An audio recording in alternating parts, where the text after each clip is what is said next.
Abra a Bíblia em Atos dos Apóstolos, capítulo 14, verso de número 1. Nós estamos já há alguns meses pregando a partir de Atos dos Apóstolos, mergulhando no texto bíblico e aprendendo a ser igreja a partir da nova aliança e a partir da realidade do Espírito Santo no nosso meio. E o capítulo 14 é um capítulo muito curioso, porque descreve algo que eu diria que não é muito popular nos nossos dias. Atos capítulo 14 narra o momento que Paulo e Barnabé vão a uma cidade chamada Icônio, e lá nessa cidade pregam o evangelho e a cidade é dividida. Pessoas ficam a favor de Paulo e pessoas ficam contra Paulo. Pessoas abraçam a mensagem pregada e outros viram as costas para a mensagem pregada. E isso, de forma prática, nada mais é do que polarização. E por esse motivo, nessa noite, quero compartilhar uma palavra no seu coração, que eu intitulei de A Santa Polarização. A Santa Polarização. Existe uma tendência gritante em nós, de que necessariamente polarização é algo negativo, que opostos e antagonismo é algo ruim. E o que nós vamos perceber ao longo do texto bíblico e da teologia bíblica é que, pelo contrário, Deus muitas vezes é o promotor de polarizações. Nós somos herdeiros de uma geração que idealizou utopicamente o mundo sem polarizações. Por exemplo, provavelmente você fez parte da geração onde a música do John Lennon, Imagine, se tornou uma espécie de hino social, cultural, religioso, para não dizer espiritual de uma geração. Se você não lembra dessa canção, eu vou colocar aqui para você lembrar dela.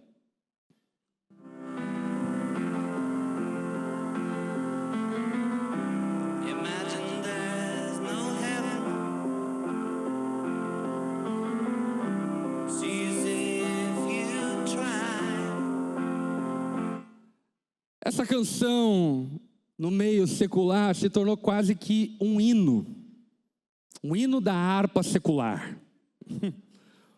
o hino do cantor secular, um hino de uma geração que muitas vezes cantou essa canção com lágrima nos olhos, dizendo: eu sonho e eu imagino esse mundo. Mas eu não sei se você já se atentou à letra dessa canção. Deixa eu ler a letra dessa canção. Na tradução para o português, ela diz o seguinte: imagine que não há paraíso. É fácil se você tentar. Nenhum inferno abaixo de nós, acima de nós, só o céu. Imagine todas as pessoas vivendo o hoje. Não preciso dizer para você o quão antibíblico são essas afirmações. John Lennon está propondo um mundo sem a ameaça iminente do inferno e sem a esperança vindoura dos céus. John Lennon está propondo um mundo onde só existe céu, aonde o mundo é o próprio céu. Ele ainda continua dizendo: imagine que não há países. Não é difícil de fazer nada pelo que matar ou morrer, e nenhuma religião também. Só a religião do ateísmo ou do ceticismo. Imagine todas as pessoas vivendo em paz. Você pode dizer que sou um sonhador, mas eu não sou o único. Espero que um dia você se junte a nós e o mundo será como um só. Assinado Anticristo. Ou John Lennon, perdão. É óbvio que John Lennon estava manifestando uma esperança do coração dele, que vai encontrar palavras distorcidas para descrevê-la. É óbvio que John Lennon, como qualquer um de nós, tinha um desejo pela eternidade no coração dele. Mas esse desejo pela eternidade no coração de John Lennon apontou ele para outras direções e não para a direção daquilo que de fato é capaz de produzir paz e vida eterna. John Lennon está, na sua canção, promovendo um Cristo que não é o Jesus Cristo da palavra, uma esperança que não é a esperança do Evangelho, um futuro que não é o futuro que está escrito pelo próprio Deus. Mas o que é mais curioso acerca da letra Imagine, que formou filosoficamente e culturalmente a nossa geração, é que John Lennon, ele sonha com um mundo utópico, aonde todos concordam com ele. E aqueles que não concordam com ele, não são um dos nós. E aliás, diria-se de passagem, não são nem mesmo bem-vindos. E é curioso olharmos para isso, porque a gente vai ver outros modelos religiosos, ideológicos, que se identificam com essa proposta de John Lennon.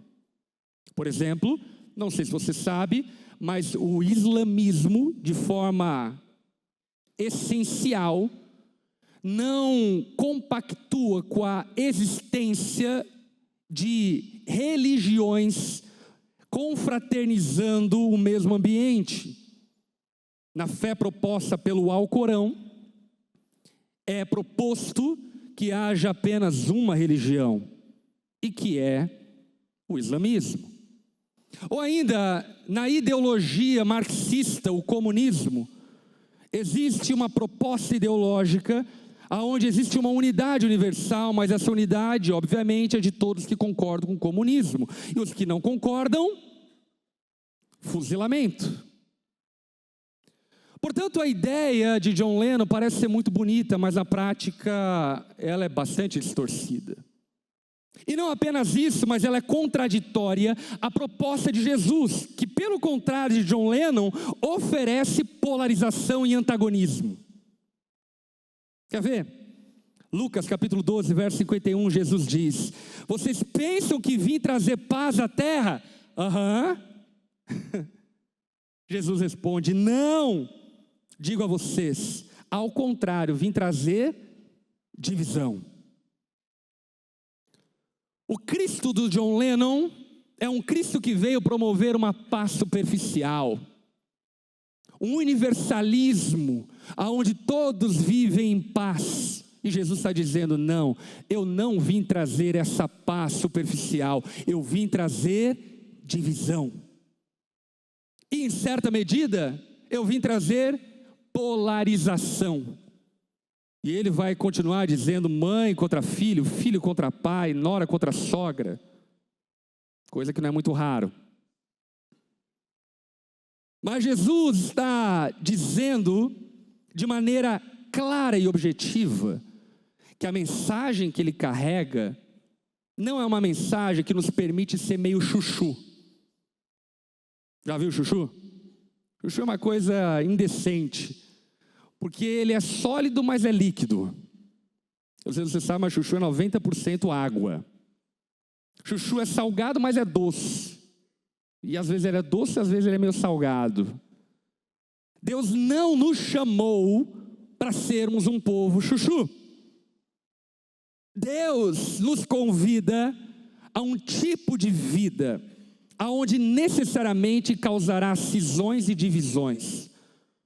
Obviamente que essas divisões, elas inclusive são muito curiosas, porque diferentemente da proposta comunista ou da proposta islâmica, o cristianismo ele propõe a comunhão, enquanto Cristo não volta, entre pessoas que pensam diferente. E isso é maravilhoso. Talvez o que muitos de nós desconhecem é que lá na origem daquilo que nós chamamos de democracia está o protestantismo como fundamento. A ideia de laicismo e de um Estado que não seja teocrático está o protestantismo. Por quê? Porque o princípio de Jesus é: eu vim trazer divisão, porém haverá o tempo onde eu separarei o joio do trigo, e o tempo não é agora. Agora nós vamos precisar ser trigo de verdade, aleluia, e não sermos influenciados pelo joio, convivermos em paz, respeito e gentilidade com as pessoas ao nosso redor, mas haverá o dia onde um será separado do outro. Portanto, o Evangelho, necessariamente, ele produz divisão. E como eu falei anteriormente, nós vivemos uma época onde a neutralidade é valorizada, sim ou não? Pessoas neutras, isentas, são tidas como fadas sensatas na internet. São tidos como sábios, como inteligentes demais. Vivemos em um mundo onde se valoriza sobremaneira a diplomacia. Naturalmente devemos ser diplomáticos, amém? Mas não em detrimento de valores, princípios e da verdade. Não existe comunhão entre luz e trevas, não existe comunhão entre verdade e mentira. Vivemos em um mundo onde o relativismo impera, e muitas vezes como cristãos nós cedemos a isso e abrimos mão de um firme posicionamento, porque pensamos que por vezes a fé cristã é algo muito suave, é muito soft, muito slow motion, muito inclusivista, do tipo, Jesus te ama, e é verdade que Ele te ama, mas também é verdade que aquele que nele não crer está condenado ao inferno. Precisamos, à luz da palavra, saber que tipo de atitude e postura devemos ter nesses dias, e compreender que o Evangelho necessariamente gerará divisão. A exemplo disso, Atos capítulo 14, verso de número 1. Se você está com a sua Bíblia aberta, acompanhe a leitura do texto. Em Icônio, Paulo e Barnabé, como de costume, foram à sinagoga judaica.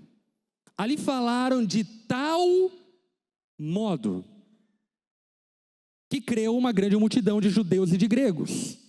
Contudo, os judeus que haviam se recusado a crer, incitaram os gentios e envenenaram a mente deles contra os irmãos. Deixa a tua Bíblia aberta, daqui a pouco a gente volta para ela, mas vamos orar. Baixa tua cabeça, fecha seus olhos. Senhor, nós estamos mergulhados na tua presença essa noite, diante da tua palavra, e com muito temor no coração nós clamamos a ti. Fala conosco, Senhor. Dá-nos discernimento, dá-nos clareza daquilo que vamos ouvir. Eu clamo a ti, Senhor, que a mesma unção de coragem, ousadia e intrepidez de Paulo e Barnabé possa tomar a nossa geração.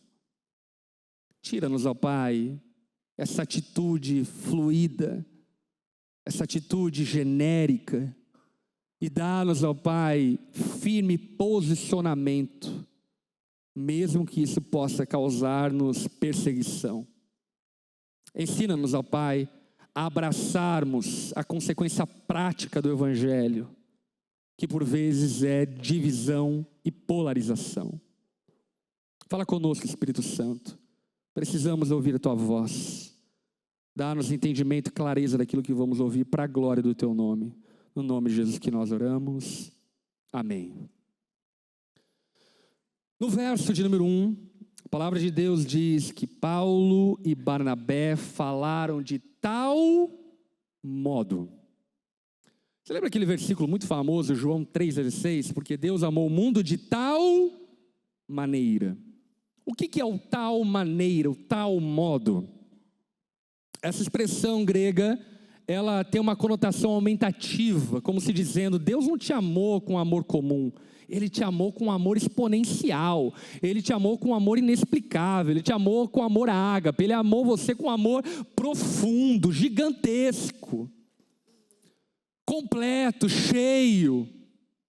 E quando o escritor de Atos, Lucas, escreve essa expressão falando sobre a pregação de Paulo, ele está dando a mesma conotação. Paulo e Barnabé falaram de tal modo, ou seja, eles falaram tudo.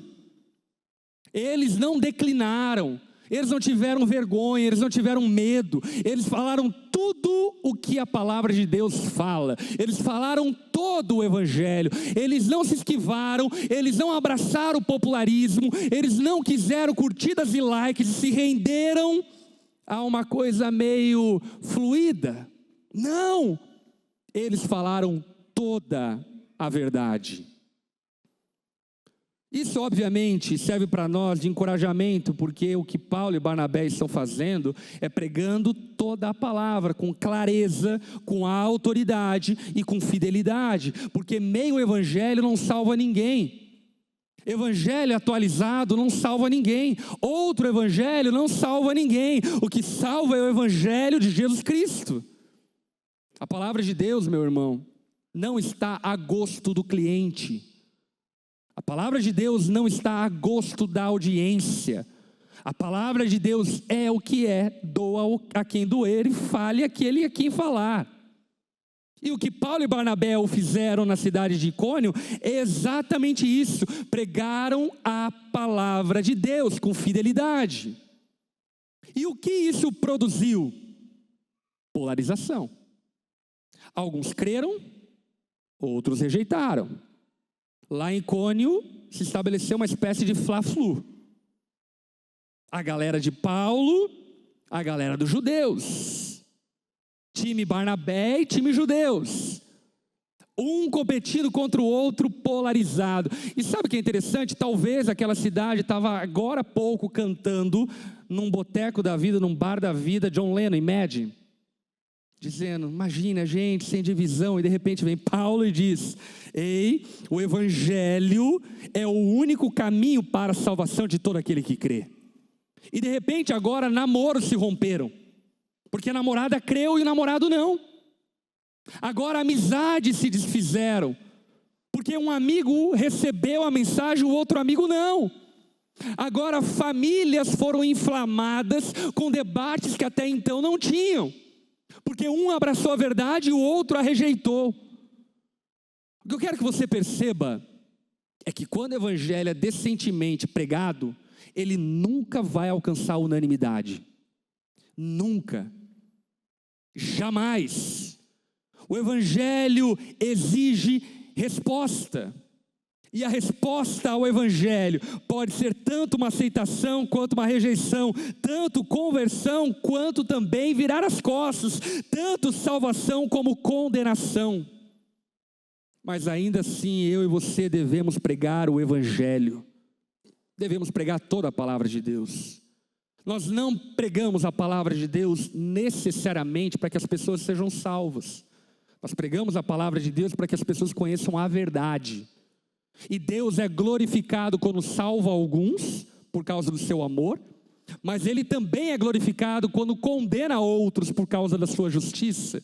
De todo modo, Deus é glorificado quando somos fiéis à verdade, e quando não abrimos mão da palavra de Deus. A palavra de Deus não é neutra. C.S. Lewis, brilhantemente, desenvolveu aquilo que na filosofia é chamado de trilema.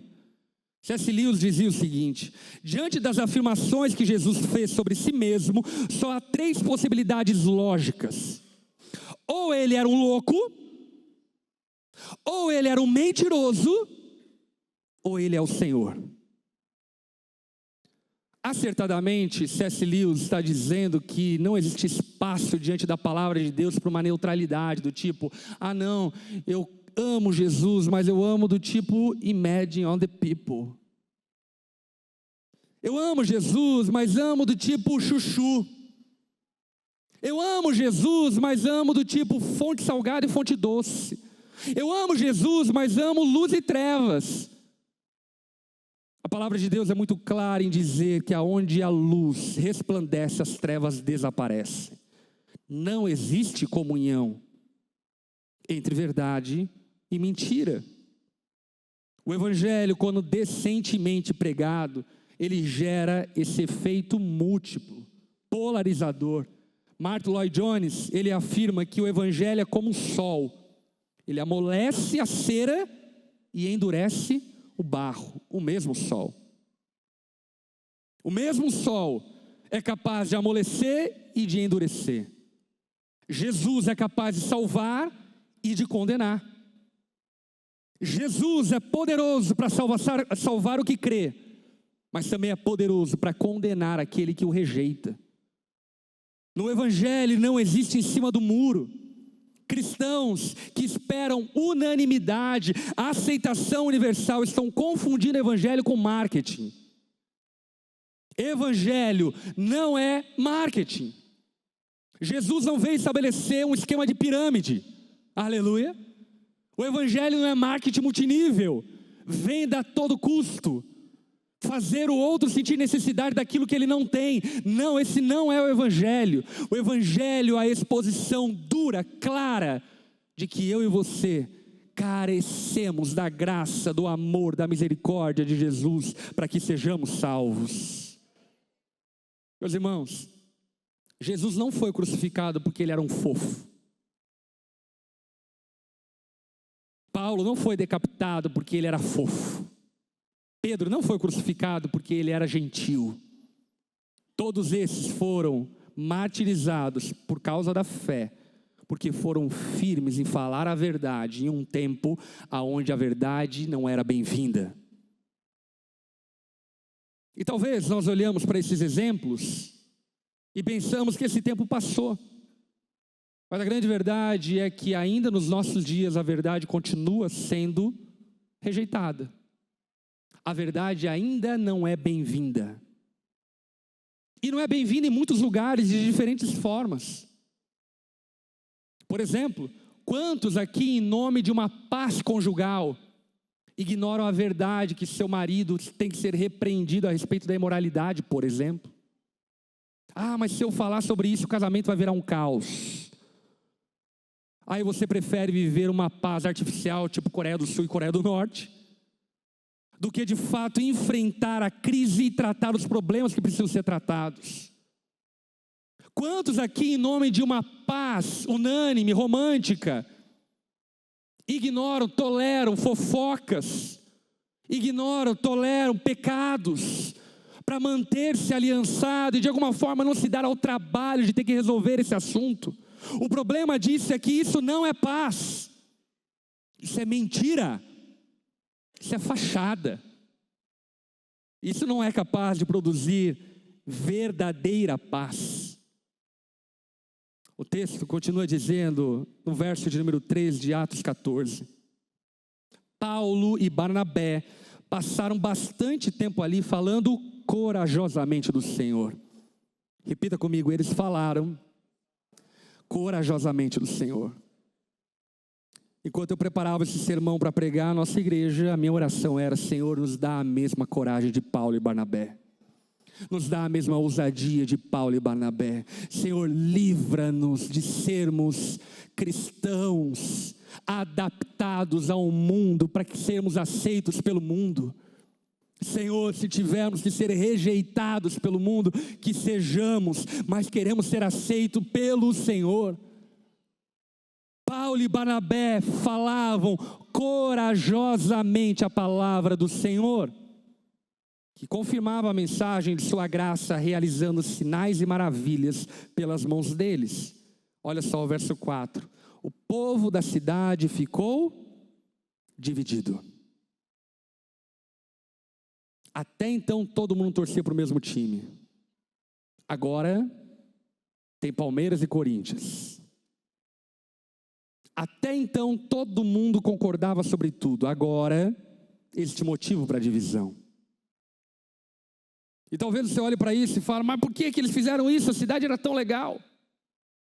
Porque a grande questão é: você prefere viver uma vida toda pautada na mentira e ser condenado no final dela, ou ser confrontado com a verdade e ter a oportunidade de corrigir teus caminhos enquanto há tempo? O que você prefere? A verdade é dura, mas deixa eu lhe falar uma coisa: a verdade é a maior manifestação de amor que você pode receber. Sim ou não? Você já almoçou, comeu salada e ficou com um alface no dente? Quantos? E aí, sei lá, conversou com um monte de gente, depois de 2 horas, alguém olhou para você e falou: tem um alface aí no seu dente. E o que passa na tua mente eu fiquei 2 horas com esse maldito alface na minha mente. E só agora alguém me falou desse alface. Na hora que a pessoa fala, não gera um constrangimento, sim ou não? Gera. Mas ao mesmo tempo, logo depois gera-se uma gratidão. Obrigado. Porque passaram dezenas de pessoas que não se importaram comigo. E querendo ter unanimidade, querendo ter amabilidade, querendo ter amizade, querendo manter as coisas assim legais, não olharam para mim e falaram: ei, tira esse maldito alface do teu dente. E eu fiquei horas passando vergonha. A verdade é dolorida quando se ouve, mas ela é a verdade. E eu e você precisamos da verdade. A mentira não pode nos salvar. As vãs filosofias não podem te salvar. As ideologias secularistas não podem te salvar. Não podem. Ainda que a verdade seja dura, escute, é dela que você precisa. Talvez não é ela que você quer, mas é ela que você precisa. Paulo e Barnabé falaram corajosamente toda a palavra de Deus. Toda. Eles não omitiram absolutamente nada. E o efeito disso é que a cidade foi dividida. Alguns creram, outros não. Alguns receberam, outros não. E está tudo bem. Porque, como eu falei anteriormente, no cristianismo existe espaço para que outras pessoas convivam socialmente conosco e ainda assim discordem de nós. Entretanto, isso não significa que nós abrimos mão da verdade. Isso só significa que nós somos gentis o suficiente para suportar os diferentes. Agora, algo que eu e você precisamos atentar é que ainda que sejamos um povo muito gente boa, porque eu vou dizer para você, nós somos gente boa demais. Sim ou não? Pô, você é um Zé Ninguém, chega na igreja, todo mundo te recebe, te acolhe, pega teu telefone. Ei, na escola ninguém faz isso com você. Te chama para participar de um grupo pequeno. Meu irmão, você tinha que correr muito quilômetro para ter um amigo. O povo de Deus é um povo acolhedor, é um povo alegre, é um povo receptivo. Mas também não há nenhum outro povo ao longo da história mais perseguido do que o povo de Deus. Seja no exemplo do judaísmo ou do cristianismo. O povo de Deus sempre foi perseguido. E por que sempre foi perseguido? Porque nós temos compromisso com a verdade.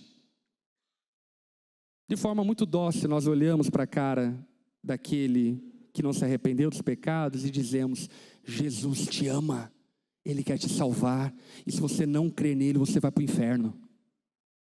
Você percebe como isso é carinhoso? Mas ao mesmo tempo, quem não quer abraçar Jesus, olha para isso como uma ofensa. E essa é a palavra de Deus. Assim que é o Evangelho. A fidelidade nos custa. E muitas vezes vai nos custar popularidade. Olha só o verso de número 5. Formou-se uma grande conspiração de gentios e judeus com seus líderes, para maltratá-los e apedrejá-los. O que Paulo e Barnabé fizeram de tão maldoso naquela cidade? Eles promoveram uma rebelião. Roubaram, mataram, incitaram as pessoas a matarem umas às outras. Não, eles falaram a verdade. Só isso. Muitas vezes você vai ser odiado pelos teus amigos porque você vai falar a verdade. E está tudo bem. Porque é melhor amar e ser rejeitado do que em nome do amor odiar omitindo a verdade. Sabe aquele amigo do trabalho que é casado e vive vendo pornografia? Talvez chegou a hora de você falar para ele: ei, seu safado, o que você está fazendo com a tua esposa? A verdade é dolorosa. Sem sombra de dúvida, vocês provavelmente viram aquele vídeo do show do Coldplay, onde o CEO de uma grande empresa foi flagrado com a sua amante, trocando carinho. Essa história é muito icônica a respeito desse assunto. Por quê? Porque eles viviam esse engano há muito tempo, mas uma hora a câmera chega neles. Assim como uma hora a câmera vai chegar em todos nós. Assim como uma hora a luz vai brilhar sobre todos nós e expor as entranhas das nossas motivações, intenções e comportamentos. E eles foram expostos. Curiosamente, quando foram expostos, sentiram vergonha. Mas sabe o que é curioso? Eu não sei se você acompanhou. Ele foi demitido da empresa dele, um cargo elevadíssimo, e ele entrou com um processo contra o Coldplay, se eu não me engano, de 500 milhões de dólares ou algo do tipo, por danos morais. Consegue perceber? O cara é um safado, está traindo a esposa, e ele não tem a pachorra de colocar-se no lugar dele e dizer: eu sou pecador. Ele não tem a coragem de vir publicamente dizer: eu sou um estúpido, preciso consertar minha vida. A verdade, ela gera dualismos, dicotomias, polarizações inevitáveis, de pessoas que abraçam a verdade e a rejeitam. Paulo, Barnabé foram vítimas de maltrato e tentativa de apedrejamento. Mas no verso 6 o texto diz: quando eles souberam disso, fugiram para as cidades licanônicas de Listra e Derbe e os seus arredores, onde continuaram a pregar as boas novas. Paulo e Barnabé pregaram e falaram a verdade de tal modo que a cidade foi dividida. E quando ela foi dividida, eles foram perseguidos. E o que eles fizeram? Fugiram. Pastor, mas não está errado isso? Não, é óbvio que não. Existe um ensinamento bíblico muito simples: não jogue pérolas aos porcos. Se tem 5 que rejeitam a verdade, tem 10 que estão desesperados pela verdade. Se tem 10 que rejeitam o evangelho, meu irmão, tem um mundo árabe que está carente de uma Bíblia para ler. Se tem o teu amigo no trabalho que não quer saber de Jesus, tem tantos outros que querem. O meu compromisso, o seu compromisso como povo de Deus, não é salvar as pessoas. E meu irmão, você não é herói. Aleluia. Você não é o Superman. O meu papel, o seu papel é proclamar a verdade. E uma vez que ela foi proclamada, problema agora é de quem ficou com ela. Você faz o que quiser com ela. Hoje eu estou falando a verdade para você. E não é a minha verdade, é a verdade daquele que é a verdade. E você faz o que você quiser com ela. Ah, eu não concordo, eu acho diferente, penso diferente, tudo bem. Agora, a verdade diz que aqueles que rejeitaram a Cristo serão condenados. E aqueles que nele creram e o receberam, recebeu também o direito de serem chamados filhos de Deus. Até quando vale a pena insistir em pessoas que rejeitam a verdade? Sabe qual é o ponto? O ponto é quando aquela pessoa agora deliberadamente quer continuar vivendo no pecado. Nesse ponto, meu irmão, lava as tuas mãos, sacode a poeira dos pés e toca a tua vida reto. Orar sempre, amém? Mas não fique jogando pérolas aos porcos que não estão dispostos a ouvirem a verdade e se arrependerem dos seus maus caminhos. O evangelho não precisa de uma plateia receptiva, mas precisa de mensageiros fiéis. Porque o evangelho não é concurso de popularidade. Cristianismo não é medido pelo número de seguidores que você tem nas redes sociais. O Evangelho, Cristo, nos convoca para sermos fiéis à sua palavra e à verdade, amando a Jesus e amando ao próximo.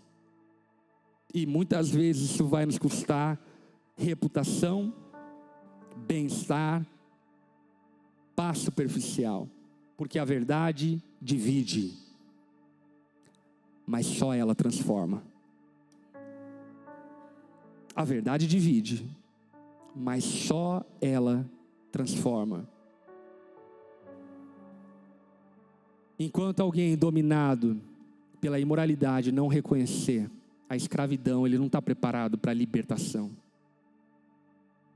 Enquanto alguém não reconhece seu egoísmo, ele não está liberto e preparado para viver altruísmo. A verdade incomoda, mas ela também é a única que pode transformar. Muitos querem um evangelho que una todos os povos em uma paz superficial. Sabe qual é esse evangelho? Vamos falar um pouco sobre escatologia? Esse é o evangelho do anticristo revelado em Apocalipse, que vai unir povos, ideologias, debaixo de um mesmo governo pacífico e de plena hegemonia de concordância. Qual é o problema disso? O anticristo é aquele que enganará os homens nos últimos dias, e pelo seu engano, condenará a muitos por abraçarem ideologias nefastas, como a do John Lennon, que deixa de lado a verdade, para abraçar uma utopia que não existe. Aliás, aqui cabe muito bem uma frase, talvez já ouvida por você: se queres paz, esteja preparado para a guerra. Você quer paz? Esteja preparado para a guerra. Quantos aqui querem paz? Seja preparado para a guerra. E quando eu digo guerra, não estou falando sobre você portar arma e sair pela rua defendendo a verdade. Misericórdia. Eu estou falando sobre ser perseguido, maltratado, apedrejado, perseguido de todas as formas inimagináveis. O convite do Evangelho não é matarmos em nome da verdade, é, se necessário, morrermos em nome da verdade.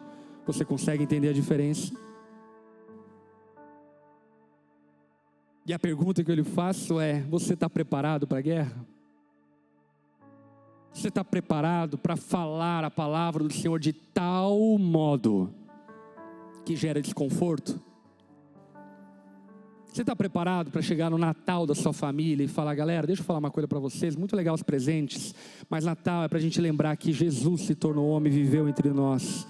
Ele morreu e ressuscitou ao terceiro dia para salvar a todo aquele que nele crê, e quem não crer está condenado. Você está preparado para isso? Você está preparado para chegar na Páscoa e dizer para os teus filhos: ei, chocolate é muito legal, mas a gente só come chocolate porque antes Jesus é o Cordeiro que morreu em nosso lugar? Você está preparado para chegar no ambiente profissional e falar a verdade, proclamar o Evangelho? Acredite, esse não é o caminho da popularidade.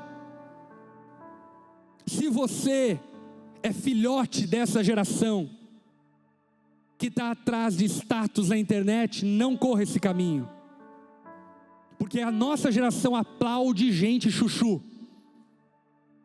A nossa geração é a geração que aplaude gente que diz: eu sou cristão, mas eu concordo com o aborto. A nossa geração é a geração que aplaude um cristianismo diluído da verdade. Mas esse cristianismo diluído da verdade não tem poder para salvar ninguém. Ninguém, nem mesmo aquele que fala.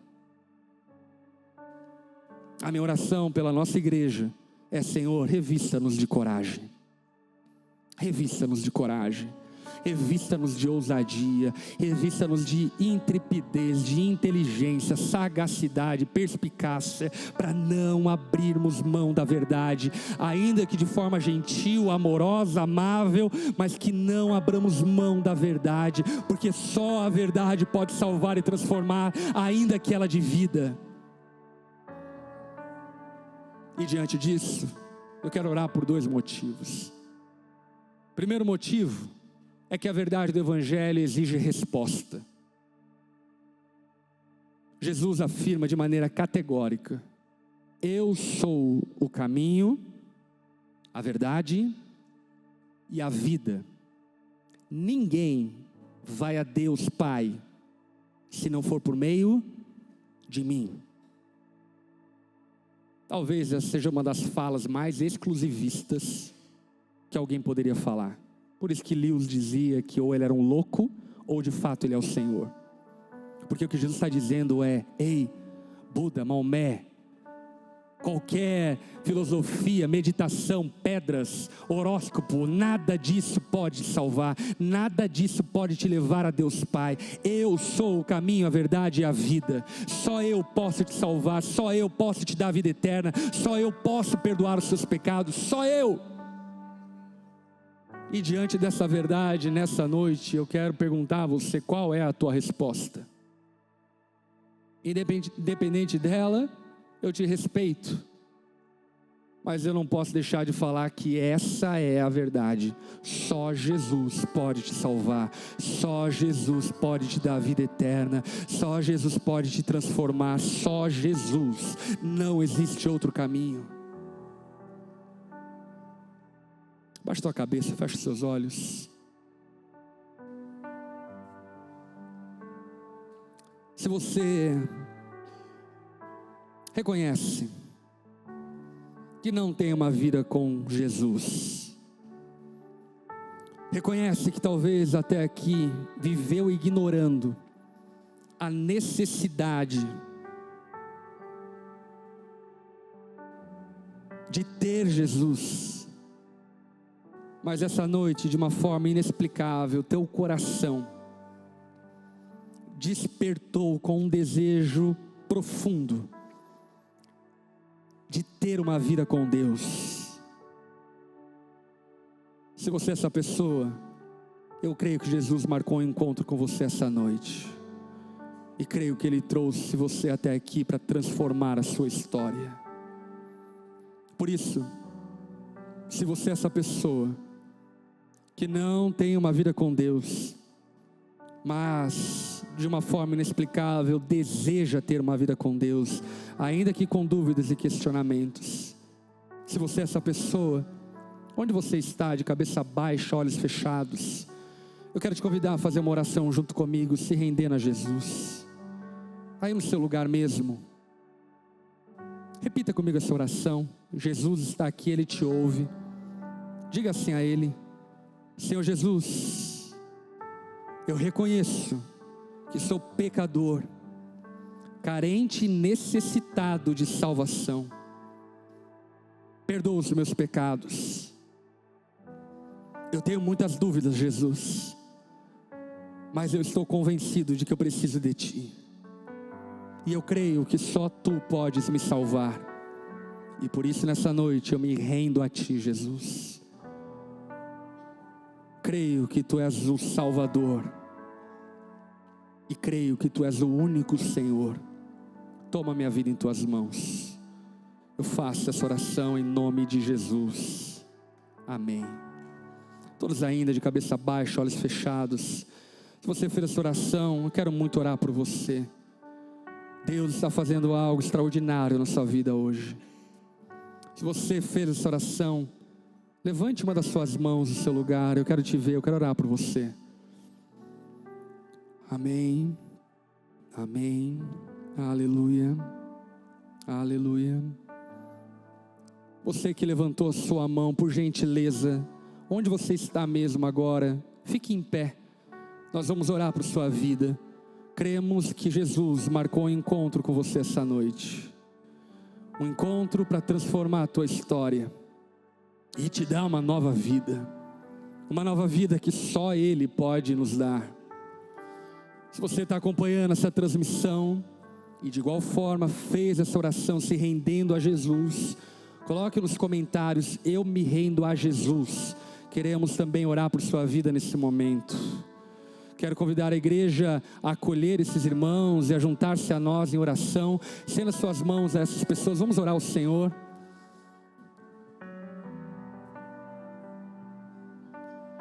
Jesus, nós te louvamos porque há salvação no teu nome. Te louvamos porque existe espaço no teu amor, bondade e misericórdia para nos alcançar. Espírito Santo, encha, ó Pai, cada uma dessas pessoas com a tua vida. Dê a eles, ó Pai, a paz que excede a todo entendimento, a alegria que extrapola as circunstâncias.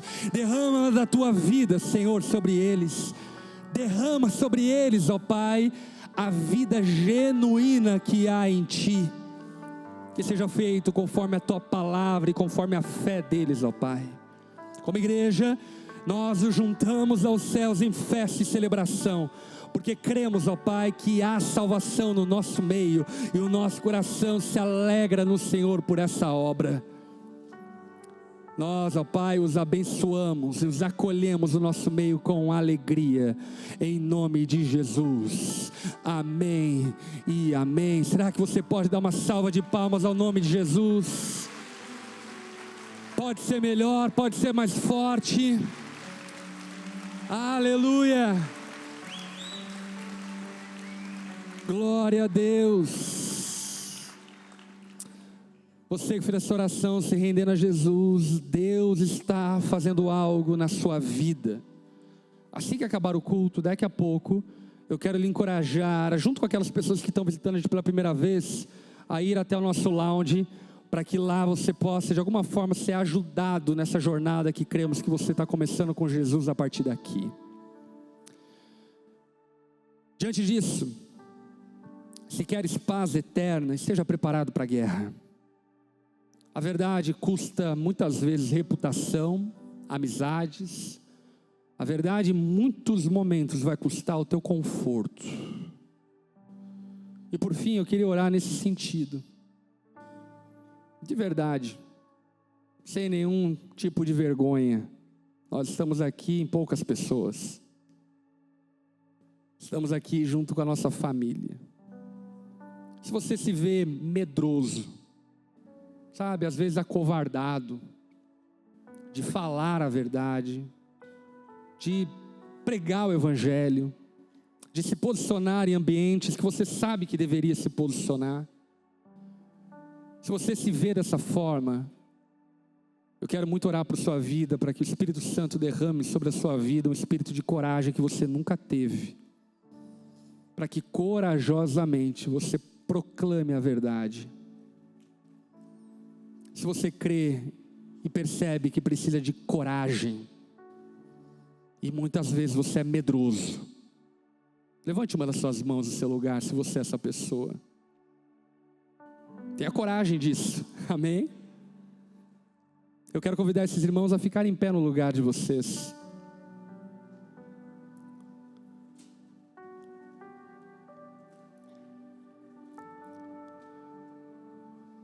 Tem uma música antiga do Ademar de Campos que dizia assim: o nosso general é Cristo, e nós seguimos os seus passos. Nós falamos muito sobre seguir os passos de Jesus, mas se tem uma marca que Jesus deixou no ministério dele, é que ele nunca se esquivou de confusão. Ele nunca abriu mão da verdade para ser aceito, e isso o levou para a cruz. Meus irmãos, diante de Pilatos, Jesus poderia ter retrocedido e ter sido liberto da cruz, mas Jesus mesmo falou: você que está dizendo que eu sou o rei dos judeus. Jesus em nenhum momento foi chuchu. Em todo momento ele não abriu mão da verdade, para que eu e você pudéssemos ser salvos pela verdade. Eu quero convidar a igreja que está próxima a esses irmãos a orar por eles, e a gente vai clamar, sabe, um derramar do Espírito, dons espirituais, um enchimento do Espírito, para que um revestimento de coragem, ousadia que talvez eles nunca experimentaram, eles possam experimentar a partir daqui. Será que você crê que Deus pode fazer isso? Aí no seu lugar, junte-se a nós em oração, estenda as suas mãos a essas pessoas, vamos orar ao Senhor. Jesus, nós clamamos, dá-nos, ó Pai, a mesma unção que Paulo e Barnabé tiveram.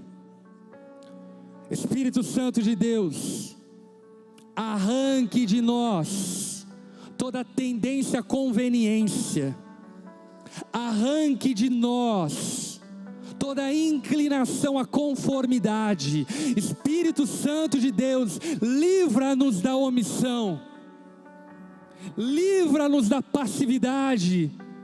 Eu clamo a Ti, Espírito Santo, revista esses irmãos, ó Pai, de uma coragem, uma intrepidez que talvez eles nunca tiveram até aqui. Que os lábios deles, ó Pai, carreguem palavras poderosas, que não são deles próprios, mas que fluem do Senhor. Que o Senhor os revista, ó Pai, de ousadia e coragem, para viver em um mundo em trevas. Que o Senhor possa fazê-los, ó Pai, verdadeiro sal da terra e luz do mundo. Nós colocamos esses irmãos diante do Senhor, ó Pai, clamando: dá, ó Pai, a eles a mesma ousadia de Paulo e Barnabé, dá a eles a mesma ousadia que Tu teves, Jesus, dá a eles a mesma coragem que revestiram homens e mulheres, dá a eles a coragem de Esther, dá a eles a coragem de Débora, dá, Senhor, a cada um deles, ó Pai, a mesma intrepidez e ousadia de todos aqueles que foram salvos pela verdade que é o Senhor. Encha-os do Teu Espírito, encha-os do Teu Espírito, alcance-os, ó Pai, com poder e autoridade nessa noite. Nós o colocamos diante do Senhor, no nome de Jesus. Coloque-se em pé no seu lugar, estenda as suas mãos como recebendo, deixa eu orar por sua vida.